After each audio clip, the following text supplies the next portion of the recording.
जब से budget announcement हुआ है तब से निर्मला सीतारमण जी के लेके सोशल मीडिया में जैसे मीम्स की बाढ़ आ चुकी है।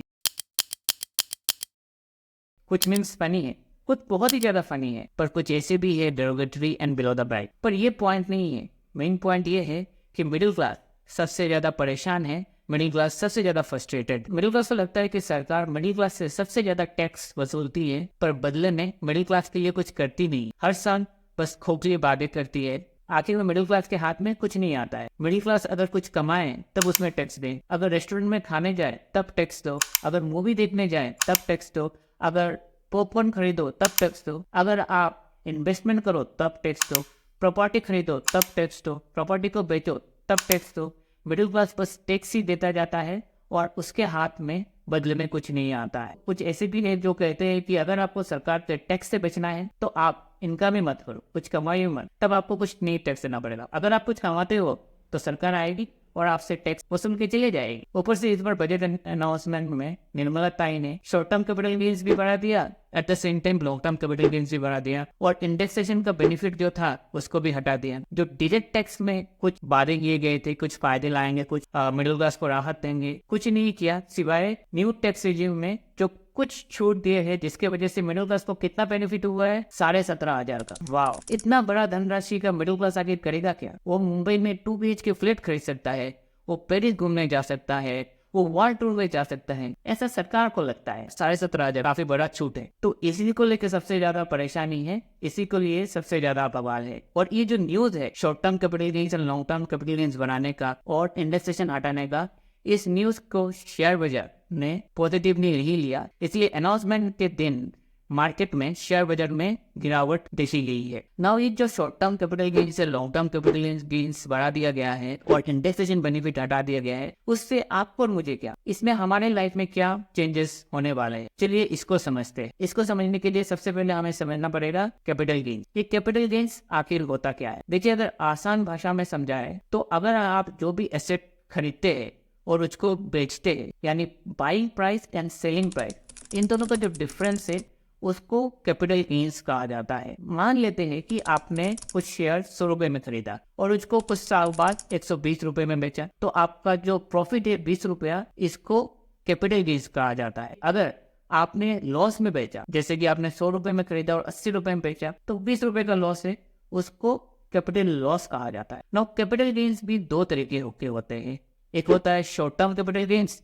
एक होता है long term capital gains, STCG and LTCG। Now ये short term and long term capital gains depend करता है आपकी होल्डिंग पीरियड के ऊपर।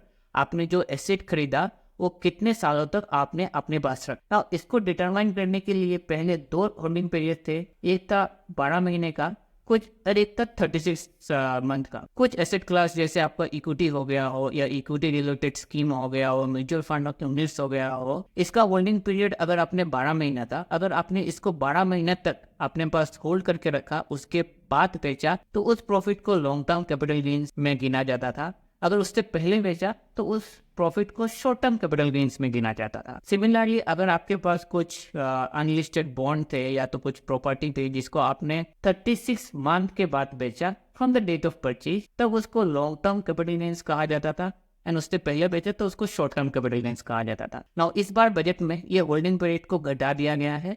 अब 2 ही सिंपल होल्डिंग पीरियड है, 12 मंथ एंड 24 मंथ। जितने भी लिस्टेड एसेट क्लास है, चाहे लिस्टेड इक्विटी हो, लिस्टेड इक्विटी ETFs हो, गोल्ड ETFs हो, रिट्स हो, इनविट्स हो, म्यूचुअल फंड यूनिट्स हो, सबको 12 मंथ के लॉन्ग टर्म होल्डिंग पीरियड में रखा। यानी अगर आपने इन सबको 12 मंथ से पहले बेच दिया तो शॉर्ट टर्म कैपिटल गेन्स लगेगा, उसके बाद बेचा तो लॉन्ग टर्म कैपिटल गेन्स लगेगा। और अपार्ट फ्रॉम दिस जो भी अदर एसेट क्लासेस है, जैसे प्रॉपर्टी हो गया, गोल्ड हो गया हो, अनलिस्टेड सिक्योरिटी हो गया हो, अनलिस्टेड बॉन्ड हो गया हो, इन सबको 24 मंथ के ब्रैकेट में रखा। अगर इन सबको आपने 24 मंथ से पहले सेल कर दिया तो आपको शॉर्ट टर्म कैपिटल गेन्स लगेगा, और उसके बाद अगर सेल करा तो आपको लॉन्ग टर्म कैपिटल गेन्स लगेगा। नाउ जो ये शॉर्ट टर्म कैपिटल गेन्स का टैक्स रेट है, लॉन्ग टर्म कैपिटल गेन्स का टैक्स रेट है, ये बजट से पहले 15% एंड 10% था। यानी शॉर्ट टर्म कैपिटल गेन्स में आपको 15% का टैक्स देना पड़ता था, and long term capital gains में आपको 10% का टैक्स देना पड़ता था। नाउ इस बार बजट में इसको बढ़ा दिया गया है। शॉर्ट टर्म कैपिटल गेन्स को फ्रॉम 15% टू 20% कर दिया गया है and long term capital gains को 10% से 12.5% कर दिया गया है एंड इंडेक्सेशन बेनिफिट को भी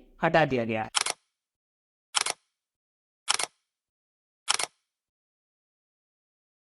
सबसे बड़ा बवाल जिसमें खड़ा हुआ है इसको लेके है कि आखिर इंडेक्सेशन बेनिफिट को सरकार ने हटाया है क्यों? अगर हटाना ही था तो आपने पहले इसको इंट्रोड्यूस क्यों किया? तो चलिए इसको समझते। तो इंडेक्सेशन समझने के लिए सबसे पहले हमें समझना पड़ेगा इन्फ्लेशन। देखिए सबको पता है कि इन्फ्लेशन क्या करता है। इन्फ्लेशन हमारा जो एसेट है इसका वैल्यू को धीरे धीरे रिड्यूस कर देता है। यानी जो चीज आज आप 100 रुपए में खरीद पा रहे हैं, अगले साल उसका प्राइस 110 हो जाएगा, फॉलोइंग ईयर उसका प्राइस 120 या 130 हो जाएगा, ऐसे प्राइस बढ़ता रहेगा। यानी जो चीज आज आप 100 रुपए में खरीद सकते हैं, 3 साल बाद सेम चीज आप 100 रुपए में नहीं खरीद सकते, क्योंकि इन्फ्लेशन की वजह से आपका परचेजिंग पावर घट गया है। तो इसी को नॉर्मलाइज करने के लिए सरकार ने इंडेक्सेशन बेनिफिट लाया था। इंडेक्सेशन के मदद से आप अपने परचेजिंग प्राइस को आर्टिफिशियली एंड लीगली बढ़ा सकते थे, इन्फ्लेट कर सकते थे। तो इससे फायदा क्या होता था? इससे ये फायदा होता था, मान लीजिए आपका जो ओरिजिनल प्राइस,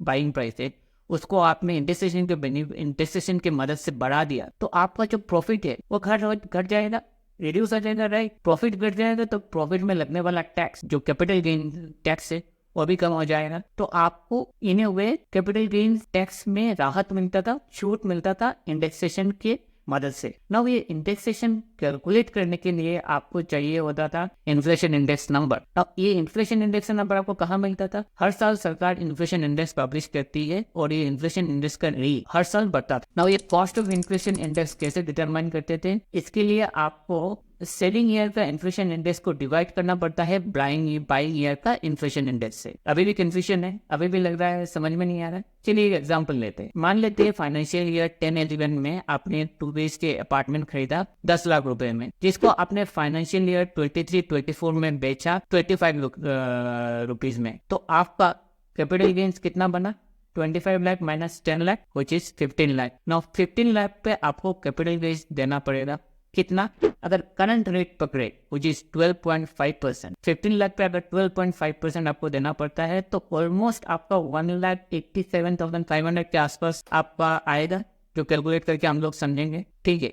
तो आपको इतना टैक्स देना पड़ेगा आज के डेट में, अगर आप जो करंट कैपिटल गेन्स टैक्स उसके साथ अगर कैलकुलेट करते हैं। बट अगर आप सेम प्राइस इंडेक्सेशन के साथ कैलकुलेट करते हैं तो कितना बनता है? इसके लिए आपको सबसे पहले पता होना चाहिए FY 23-24 का इन्फ्लेशन इंडेक्स एंड FY 10-11 का इन्फ्लेशन इंडेक्स, जिसका डाटा ऑनलाइन मिल गया है, मैं डाल चुका हूँ। FY 23-24 का इन्फ्लेशन इंडेक्स है 348 एंड FY 10-11 का इन्फ्लेशन इंडेक्स है 167। Now cost of indexation of CRA होगा 348 minus 348 divided by 167 which is 2.08। इसको अगर आप अपना buying price which is 10 lakh से मल्टीप्लाई करोगे तो जो प्राइस आएगा वो होगा 20,83,833, ठीक है। तो ऑलरेडी आपने परचेजिंग प्राइस को बढ़ा दिया है with the help of indexation. Now आपका सेलिंग प्राइस क्या है? 25 लाख। नाउ बाइंग प्राइस क्या है? 20,83,000। माइनस करेंगे तो आप तब यहाँ पे आपका कैपिटल गेन बन रहा है 4,16,168, जिसके ऊपर आपको 20% का टैक्स देना पड़ रहा है, जो पड़ रहा है 83,832। तो आपको विद इंडेक्सेशन टैक्स लायबिलिटी बन रहा है 83,000, व्हेयरएज विदाउट इंडेक्सेशन 12.5% टैक्स देने के बाद आपका टैक्स बन रहा है 1,87,000। तो यहाँ पे क्लियरली इन्वेस्टर का लॉस है, क्योंकि इंडेक्सेशन हटा दिया तो आपको अभी 1,87,000 देना पड़ेगा। इंडेक्सेशन रहता था बस आप 83,000 देते। तो यहाँ पे सबसे बड़ा लोगों का पेन पॉइंट है कि आपने इंडेक्सेशन बेनिफिट को नहीं हटाना था, इससे आम जनता को बहुत फायदा मिलता था, आप टैक्स में काफी छूट मिलती थी। तो इसलिए आम जनता काफी चीटेड फील कर रही है, काफी फ्रस्ट्रेटेड है, और ये फ्रस्ट्रेशन किसी न किसी तरीके से सोशल मीडिया में या मीम के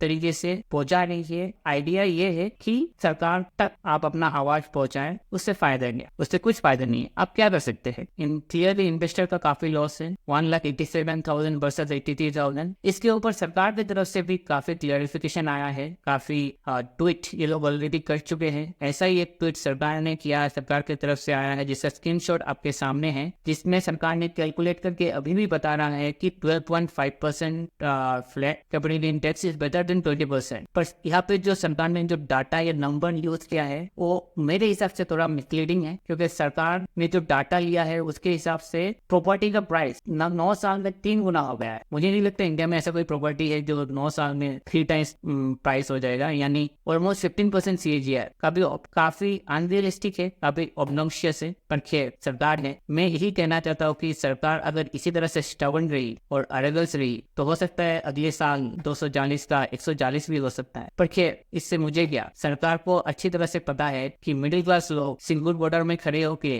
3 महीने तक अनशन में नहीं जाएंगे, स्ट्राइक नहीं करेंगे, रोड ब्लॉक्स नहीं करेंगे। अगर वही फार्मर बिल होता तो सरकार वापस ले भी सकती थी, पर सिंस आम आदमी है तो सरकार बोली ठीक है, आम आदमी कर भी क्या लेंगे, आखिर हम कर भी क्या सकते हैं, राइट। ये छोटी सी मेरी तरफ से कोशिश है कि आखिर इंडेक्सेशन बेनिफिट से क्या फायदा होता था, अभी क्या लॉस हो रहा है। तो अगर आपको वीडियो अच्छा लगे तो वीडियो को लाइक जरूर कीजिएगा और दोस्तों के साथ शेयर जरूर कीजिएगा एंड चैनल को सब्सक्राइब कीजिएगा। बहुत ही जल्द आपके साथ एक दोबारा दूसरे वीडियो के साथ हाजिर होंगे। तब तक के लिए जय हिंद एंड जय भारत।